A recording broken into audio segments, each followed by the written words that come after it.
Football মাঠ যদি মাটি ছেড়ে আকাশে উঠে যায়, মেঘের উপরে চলে যায়, কেমন হবে সেই অভিজ্ঞতা?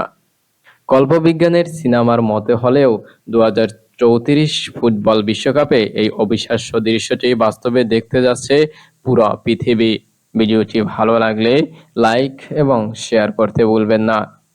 হ্যাঁ, প্রায় 12,000 কোটি টাকা খরচ করে মাটি থেকে 1150 ফুট উঁচুতে বিশ্বের প্রথম আকাশ স্টেডিয়াম বানাতে যাচ্ছে সৌদি আরব। ফিফা 2034 এর অফিসিয়াল আয়োজক হতে যাচ্ছে সৌদি আরব, এটা সবারই জানা। আর এই বিশ্বকাপকে ইতিহাসের সবচেয়ে আধুনিক ও ব্যয়বহুল করতে তারা কোনো কমতি রাখতে চাচ্ছেন না।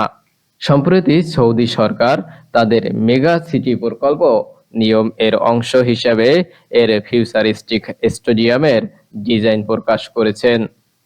$1 বিলিয়ন বা বাংলাদেশি মুদ্রায় প্রায় 12,000 কোটি টাকা অথবা তার চেয়েও বেশি খরচ করে তৈরি হতে যাওয়া এই স্টেডিয়ামটির নাম রাখা হয়েছে নিয়ম স্টেডিয়াম। এবার জানা যাক এটি কেন আকাশে তৈরি হচ্ছে। সৌদি আরব তৈরি করছে বিশ্বের প্রথম লম্বালম্বি শহর, দ্য লাইন।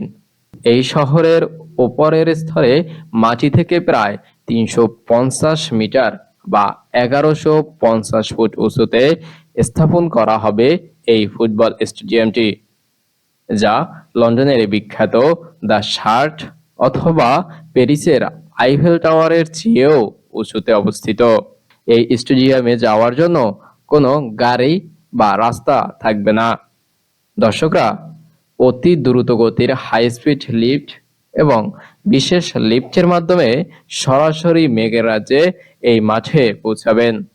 এর ধারণ ক্ষমতা হবে প্রায় 46,000 এবং পুরো স্টেডিয়ামটি চলবে 100% নবায়নযোগ্য সৌর ও হাইড্রোজেন শক্তিতে, যা সম্পূর্ণ পরিবেশ বান্ধব হবে। 2034 বিশ্বকাপে কোয়ার্টার ফাইনাল পর্যন্ত ম্যাচগুলো এই মাঠে অনুষ্ঠিত হবে। এখানে খেলা দেখতে আসা দর্শকরা শুধু ফুটবল ম্যাচই উপভোগ করবে না, গ্যালারিতে থেকে নিচের দিকে তাকালে দেখতে পাবেন পুরো সৌদি আরবের ফিউচারিস্টিক সিটির এক অভাবনীয় দৃশ্য। স্টেডিয়ামের ছাদটি তৈরি হবে এমনভাবে যা দিনের আলো নিষ্ক্রিয় করবে এবং ভেতরের তাপমাত্রা সবসময় খেলোয়াড়দের জন্য আরামদায়ক রাখবে। সৌদি আরবের লক্ষ্য 2032 সালের মধ্যে এই অবিশ্বাস্য স্টেডিয়ামের কাজ সম্পূর্ণ করা, যাতে বিশ্বকাপের আগেই এটি পুরোপুরি প্রস্তুত হয়ে যায়। মাটি ছেড়ে মেঘের উপরে বসে খেলা দেখা সৌদি আরবের এই আইডিয়াটি আপনার কাছে কেমন লেগেছে? কমেন্টে আমাদেরকে জানান।